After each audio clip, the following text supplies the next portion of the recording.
మొన్న 26వ తేదీ మా బీఆర్ఎస్ పార్టీ విద్యార్థి విభాగం రాష్ట్ర స్థాయి తెలంగాణ విద్యార్థి సదస్సు హైదరాబాద్లో జరిగింది. ఆ కార్యక్రమంలో పాల్గొన్నటువంటి మా పార్టీ వర్కింగ్ ప్రెసిడెంట్ గౌరవనీయులు కేటీఆర్ గారు మా పార్టీ విద్యార్థి విభాగం అధ్యక్షుడు గెల్లు శ్రీనివాస్ యాదవ్ గారి సతీమణి గెల్లు శ్వేత గారికి సంబంధించి అన్యాయంగా పోలీసులు ఆమెకు ఎలాంటి సంబంధం లేకున్నా కూడా ఆమె మీద అక్రమంగా దుర్మార్గంగా ఒక ఆడబిడ్డ ఇంట్లో ఉన్నటువంటి అమ్మాయి మీద అటెంప్ట్ మర్డర్ కేసు పెట్టిరని చెప్పి కేటీఆర్ గారు పోలీసులను ఉద్దేశించి ప్రభుత్వాన్ని ఉద్దేశించి మాట్లాడితే మొట్టమొదటిసారిగా పోలీసులు ఒక పొలిటీషియను ఒక రాజకీయ పార్టీ నాయకులు రియాక్ట్ అయినట్టుగా నేను ఒక పెద్ద స్టేట్మెంటు వాళ్ళు రిలీజ్ చేశారు. పోలీస్ డిపార్ట్మెంట్ వాళ్ళు, హైదరాబాద్ సిటీ పోలీస్ వాళ్ళు, ముఖ్యంగా జూబ్లీ హిల్స్ పోలీస్ స్టేషన్కి సంబంధించినటువంటి ఎస్హెచ్ఓ.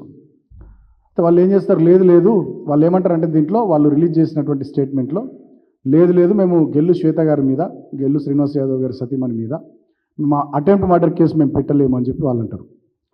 ఇది 16వ తేదీ నాడు పోలీసులు పోలీస్ స్టేషన్కు వచ్చి విచారణకు సంబంధించి హాజరు కావాలని చెప్పి ఇచ్చినటువంటి నోటీస్ ఆఫ్ అపియరెన్స్ గెల్లు శ్వేత గారికి.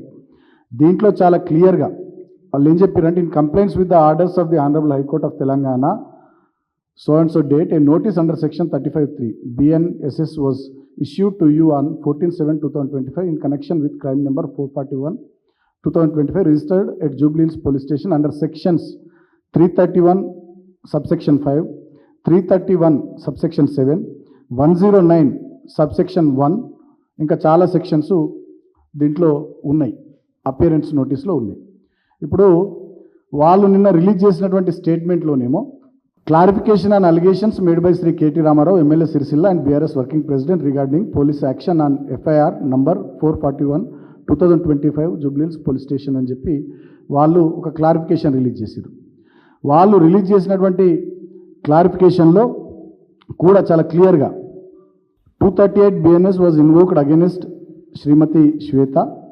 No attempt to murder charges have been applied against Srimati Shweta as she was not present at the scene of the offense and had no direct role in the act of violence అని చెప్పి నిన్న release చేసినటువంటి దాంట్లోనేమో ఈ రకంగా చెప్పారు statement.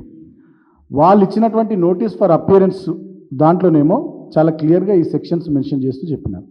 మరి 109 section ఇది భారతీయ న్యాయ సంహిత 2023 బుక్. దీంట్లో చాలా క్లియర్గా 109 సెక్షన్ ఏంటంటే అటెంప్ట్ టు మర్డర్. గతంలో ఇండియన్ పోలీస్ కోడ్ 1860 యాక్ట్ ప్రకారం అప్పుడు 307 సెక్షన్ ఉండే. ఇప్పుడు ఈ భారతీయ న్యాయ సంహిత 2023 వచ్చిన తర్వాత 109 సెక్షన్ అటెంప్ట్ టు మర్డర్గా మార్చబడ్డది. దీంట్లో 109 సబ్సెక్షన్ 1 అది కూడా చాలా క్లియర్గా ఏం చెప్తుందంటే, అటెంప్ట్ టు మర్డర్ అనేది చాలా క్లియర్గా చెప్తుంది. దీంట్లో డిఫైన్ చేసినటువంటిది కూడా అదే. Whoever does any act which such intention or knowledge and under such circumstances that if he by that act caused death he would be guilty of murder shall be punished with imprisonment of either description for a term which may extend to 10 years and shall also be liable to fine, and if hurt is caused to any person by such act the offender shall be liable either to imprisonment for life or to such punishment as is here and before mentioned అని చాలా క్లియర్గా BNSS 2023కి సంబంధించి ఇంత క్లియర్గా ఉంది. అంటే వాస్తవాలేమో ఈ రకంగా ఉంటాయి. హైదరాబాద్ సిటీ పోలీసులు కానీ జూబ్లీ హిల్స్ పోలీస్ స్టేషన్కి సంబంధించిన ఎస్హెచ్ఓ కానీ దుర్మార్గంగా ప్రజలను కానీ మీడియాను కానీ తప్పుతో పట్టించే విధంగా వారు రిలీజ్ చేసినటువంటి స్టేట్మెంట్ ఏమో ఆ రకంగా ఉంది. అందుకనే మేము మళ్ళీ కోరుతా ఉన్నాం, తెలంగాణ ప్రజలారా ఆలోచించండి, అర్థం చేసుకోండి.